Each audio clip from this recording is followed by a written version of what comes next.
Feeling like a shark in a shrimp tank. Big fish, small pond in the shrimp tank.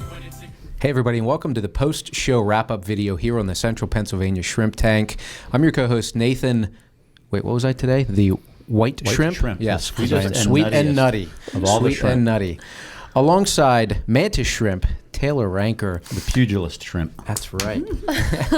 Hey, find a full replay of this broadcast with now Kendall and Rachel from the Pennsylvania Bakery on our website at shrimptankpodcast.com/centralpa. Be sure to subscribe to our channel on iTunes, Apple Podcasts, Google Play. You can search for us now, specifically the Central PA Shrimp Tank. So do that to, again, see this, catch this episode, and all the episodes of the other amazing entrepreneurs we've been able to interview. And like I said, we just got done interviewing the Pennsylvania Bakery and learned a lot about the family business. So 4 generations of bakers. This is generation 4 right here. The second generation of the second iteration. Is that how we said it? Yep. Here in Pennsylvania. Just celebrated 33 years in business this past August. Awesome staple in the community. It was great.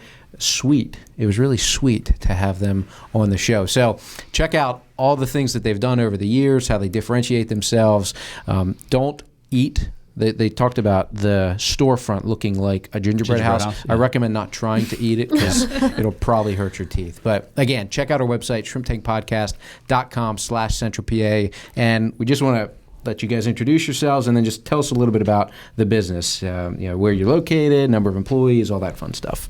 Sure. So I'm Rachel, and I'm one of the store managers in the family.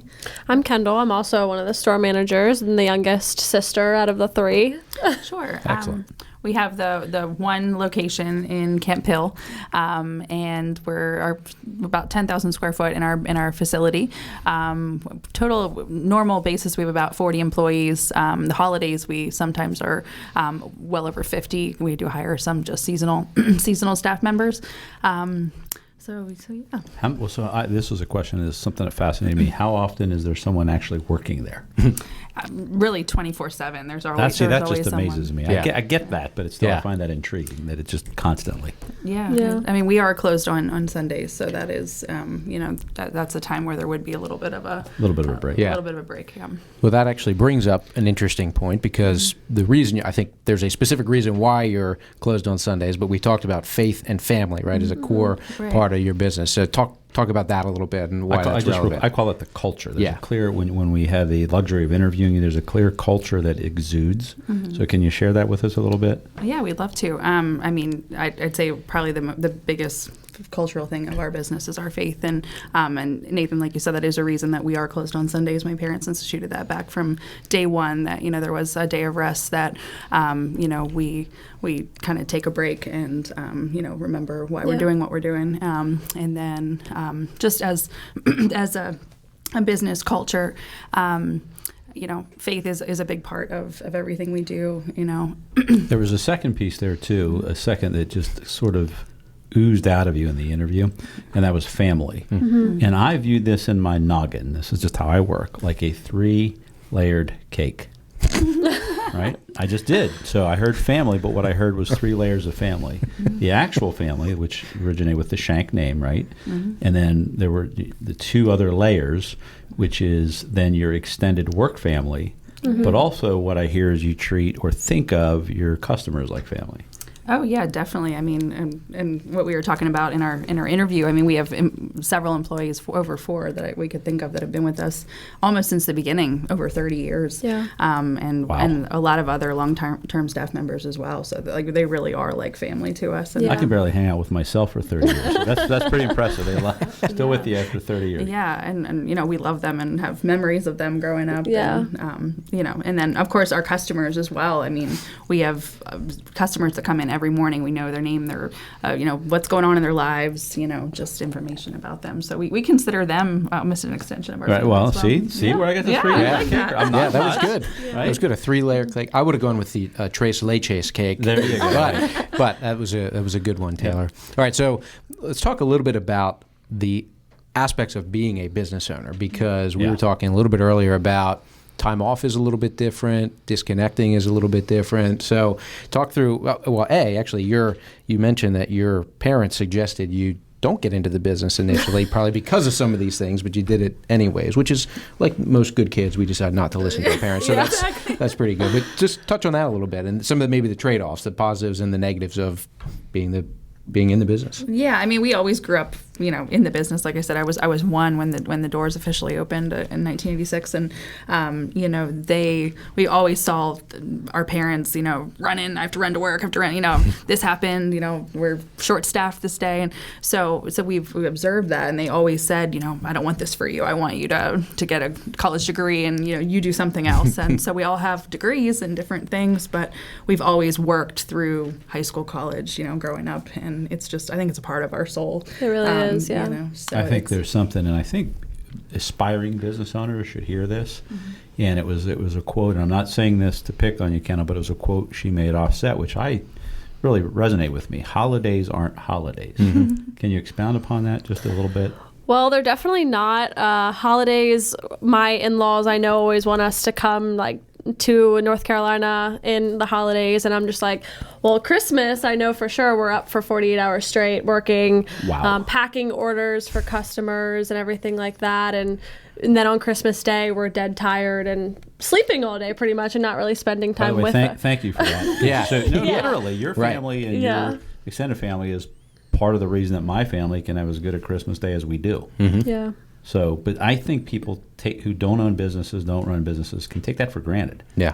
They don't see the sacrifice. I just don't think they've grown up with it. Like we've grown up doing that. When we were kids, my parents had an office up. They still have the office upstairs. We would sleep up there. It would be like a slumber party for us. Yeah. But growing up, I think 13 was the first time my mom was like, "I'm short staffed. You're helping," and and that was the start of it. And that's just normal for us. And I don't think in-laws and It's things our always culture, understand. Yeah. Well, Well, thanks again for being abnormally. Yeah, exactly. Well, not just in-laws, but even spouses, if they haven't grown up that way. It's just, it's a different, it's a and they different just don't animal. understand, which is okay because Right. they weren't raised the way that Exactly. we were. And we've just come so accustomed to it. Yeah. So, yeah.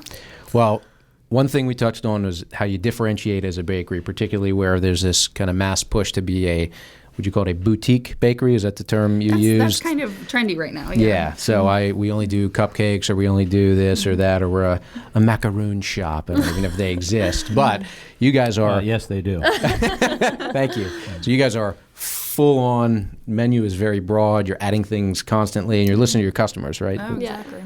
So my parents always wanted to be more like a full line European bakery, kind of like my great grandparents had been back then, where you make everything. You do the fancy cakes, you do the breakfast items, the breads, the cookies, and we've stuck with that. That's we've taken things away that maybe aren't like quite as popular, and we've added things that are are popular and people are requesting. So Exactly. So yeah, we do it all. Pretty thorough. I know. yeah, I've been very in there, thorough. so. Yeah. Well, if you haven't been there yet, where have you been? Because I've been around right on Market Street, 1700 block of Market Street. Wonderful place. You can go in and you can pick stuff right out of their beautiful display shelves and cabinets, and just special orders. I'm going to have to special order a tres leches cake because I know you do them now. But we did find out there was a flower fight at one point in time in the building. So I don't know if I've ever seen pictures there. I think I need to see those pictures. But They're hanging in the store. oh, are they? Okay, are, well, I'll have to make note of that yeah. next time I'm in because I got to see that. So We also learned that diva brides are both a little painful but also rewarding. that's true. Yeah. Yes, we did. I found We that did. really intriguing. A diva bride. Well, for our viewers out there who want to learn more about the bakery, and I know we just mentioned the address, but why don't you tell them the best way to find the bakery and where they can find you online? Yeah, I mean, our website is pretty conclusive as far as learning about us. It's www.pabakery.com, but you can check us out on Instagram or Facebook, Twitter, but they're all just handles PA Bakery, so yeah. Very cool. Very cool. Well, thank you. I'll have to come in because I don't know how to access any of That's true. So I'll physically have to show Yes. up. Yes. Instabook and Twitter is your I'm going to go Google something right now. That's right. Good. I Good. actually tried to do that one night. I went on to wasn't I on YouTube and tried to Google something. Yes. So my Didn't wife work was too like, well. What are you doing? I'm like, I'm Googling stuff. Well, thanks again for being on the show and for just being willing to share with us some of the family secrets and what you guys have learned. And we're grateful that there's been a business in this area for 33 years. And we did talk, who knows what happens for the next generation, maybe even longer. But again, thanks for being on the show. Next week, we're going to have Unique Limousine, right? Tracy? We're going on a trip. That's right. What a trip. Yep. It's going to be a sweet ride next week. Yeah. So be sure to check that out. Again, stop in at the Pennsylvania Bakery. Make sure to test your palate with some delicious goodies. Oh, and we didn't mention all sorts of different dietary restrictions that you can accommodate: vegan, keto, gluten-free, pretty much everything. So if you've got a restriction, they can probably accommodate it. So check it out. Again, we'll see you next week on the Central PA Shrimp Tank. I've been feeling like a shark